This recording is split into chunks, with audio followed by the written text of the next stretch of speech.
Bu tip xəbərləri qaçırmamaq üçün kanala abunə olub videonu bəyənməyi unutmayın. Azərbaycanda minimum əmək haqqının artırılması ilə bağlı məsələ yenidən gündəmdədir. Əmək Məcəlləsinə edilən son dəyişikliklərdən sonra bu istiqamətdə mühüm qərarın artıq qüvvəyə mindiyi bildirilir. Mövzu xüsusilə dövlət sektorunda çalışan və aşağı əmək haqqı alan vətəndaşlar tərəfindən böyük maraqla qarşılanır. Ekspertlər hesab edirlər ki, gözlənilən artım minlərlə insanın sosial vəziyyətinə birbaşa təsir göstərə bilər. Millət vəkili Vüqar Bayramov məsələ ilə bağlı açıqlamasında bildirib ki, Əmək Məcəlləsinə edilən dəyişikliklərin təsdiqlənməsi minimum əmək haqqının yenidən nəzərdən keçirilməsi üçün hüquqi əsas yaradıb. Bunun sözlərinə görə təsdiq edilmiş dəyişikliklərə əsasən minimum əmək haqqı müəyyən müddət ərzində yenidən qiymətləndirilərək artırıla bilər. Mütəxəssislərin fikrincə, minimum əmək haqqının artırılması yalnız aşağı maaş alan şəxslərə aid olmayacaq. Bu dəyişiklik dövlət qurumlarında çalışan və dövlət qulluqçusu hesab olmayan bir çox işçinin maaşına da təsir göstərə bilər. Çünki həmin əmək haqqları mövcud minimum əmək haqqı məbləği ilə əlaqəli şəkildə müəyyən edilir. İqtisadçılar bildirirlər ki, minimum əmək haqqında baş verən artım bir sıra əlavə ödənişlərin və tariflərin də yenilənməsinə səbəb olur. Xüsusilə vahid tarif cədvəli əsasında çalışan şəxslərin maaşlarında dəyişikliklərin olacağı gözlənilir. Bu isə məktəblərdə, xəstəxanalarda,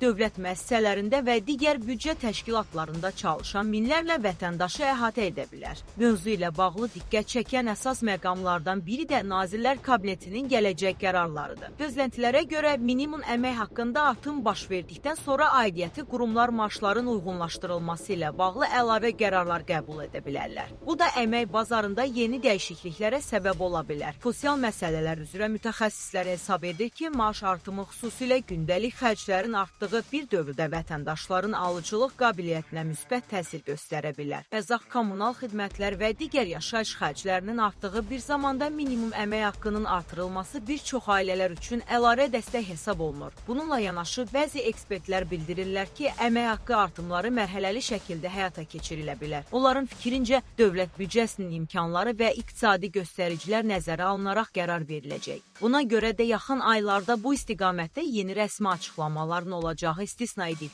Əmək bazarında baş verən dəyişikliklər hər zaman cəmiyyət tərəfindən diqqətlə izlənilir. Xüsusilə dövlət sektorunda çalışan şəxslər minimum əmək haqqı ilə bağlı yeniliklərin onların gəlirlərinə necə təsir göstərəcəyini maraqla gözləyirlər. Hazırda vətəndaşlar rəsmi qurumların növbəti açıqlamalarını izləyir və əmək haqqlarında mümkün dəyişikliklərlə bağlı məlumat almağa çalışırlar. Qeyd olunur ki, minimum əmək haqqının artırılması yalnız sosial rifah baxımından deyil, həm də əmək bazarının canlanması və iqtisadi aktivliyin güclənməsi baxımından əhəmiyyətli hesab edilir. Mütəxəssislər düşünürlər ki, bu addım həm məşğulluğun dəstəklənməsi, həm də vətəndaşların gəlirlərinin artırılması baxımından mühüm rol oynaya bilər. Yaxın dövrdə minimum əmək haqqı ilə bağlı yeni qərarların və rəsmi məlumatların açıqlanacağı gözlənilir. Mövzu cəmiyyətin diqqət mərkəzində qalmağa davam edir.